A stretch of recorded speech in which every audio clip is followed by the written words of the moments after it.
नमस्कार। आज के इस विश्लेषण में आपका स्वागत है।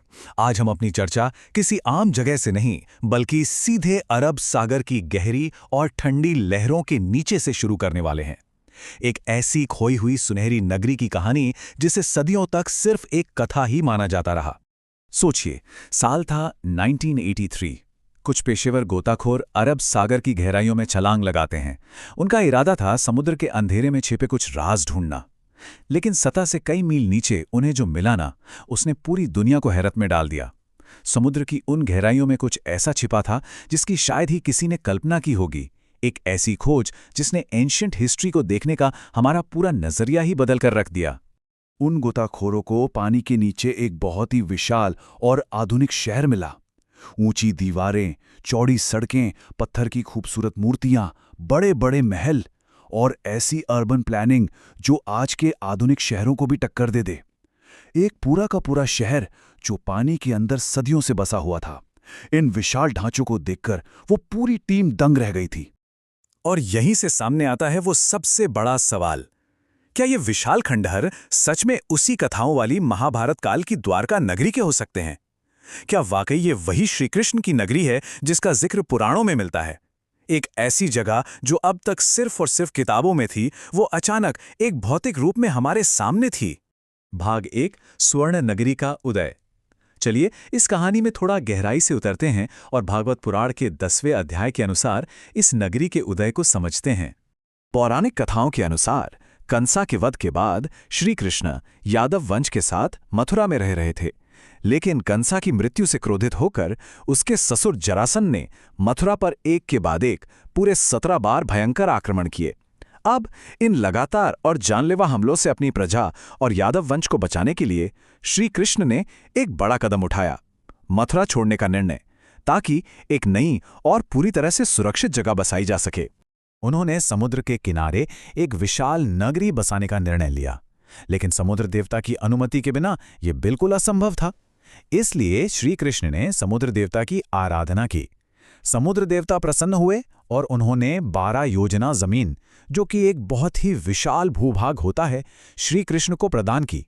और फिर इसी जगह पर भगवान विश्वकर्मा ने अपनी अद्भुत शिल्पकला से एक निर्दोष और सुनहरी नागरी यानी द्वारिका का निर्माण किया। ये सोचकर ही कितना अद्भुत लगता है। भाग 2, विनाश की शाप। क्योंकि जहां सृजन होता है वहां विनाश भी निश्चित है। अब यहां सबसे दिलचस्प बात यह है कि इस विनाश के पीछे एक नहीं बल्कि 2 अलग-अलग श्राप थे। द्वारका में काफी लंबा समय बिताने के बाद महाभारत का वो 18 दिन का भयंकर युद्ध हुआ। उस युद्ध के बाद माता गांधारी ने अपने बेटों के शव देखने के बाद क्रोध में आकर श्री कृष्ण को श्राप दिया था कि ठीक 36 साल बाद उनका यादव वंश भी आपस में लड़कर नष्ट हो जाएगा। वहीं दूसरी तरफ कुछ ऋषियों का भी श्राप था।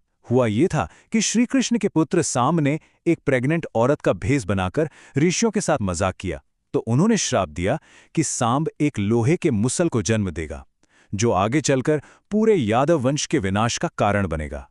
ये पूरा घटनाक्रम हमें दिखाता है कि नियति को कैसे बदला नहीं जा सकता। उस लोहे के मुसल को राजा उग्रसेन ने टुकड़ों में तोड़कर समुद्र में फेंकवा दिया था, लेकिन एक टुकड़े को एक मछली ने निगल लिया। फिर वो मछली एक मछुआरे के जाल में फंसी और एक शिकारी ने उसके पेट से निकले उस लोहे के टुकड़े से एक जहरीला तीर बना लिया। तो देखिए, जो चीज एक छोटे से मजाक से शुरू हुई थी वो अब एक जानलेवा हथियार बन चुकी थी। भाग 3, आग और बाढ़। ठीक 36 साल बाद ये दोनों श्राप सच हुए और पूरा यादव वंश आपस में ही लड़कर नष्ट होने के कगार पर आ गया। यादव वंश पूरी तरह नशे में धुत होकर आपस में भयंकर युद्ध करने लगा। देखते ही देखते पूरा वंश नष्ट हो गया।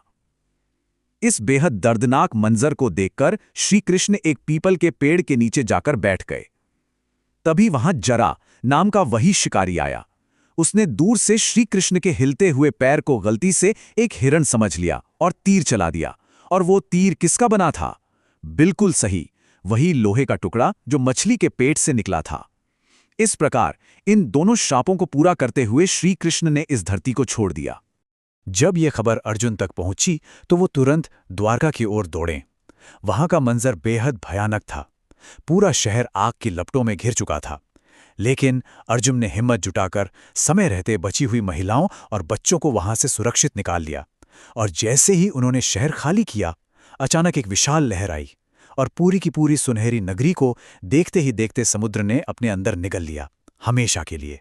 भाग 4, पुरातत्व और व्यापार। अब इस भयंकर और पौराणिक ऐतिहासिक नाटक से थोड़ा बाहर निकलकर एक एकेडमिक नजरिया अपनाते हैं और देखते हैं कि हार्ड एविडेंस क्या कहता है। आखिर क्या ये सब सिर्फ कहानियां हैं? मॉडर्न मैरीटाइम हिस्टोरियंस के मुताबिक इस जलमग्न आश्चर्य को ढूंढने का सफर काफी लंबा रहा है।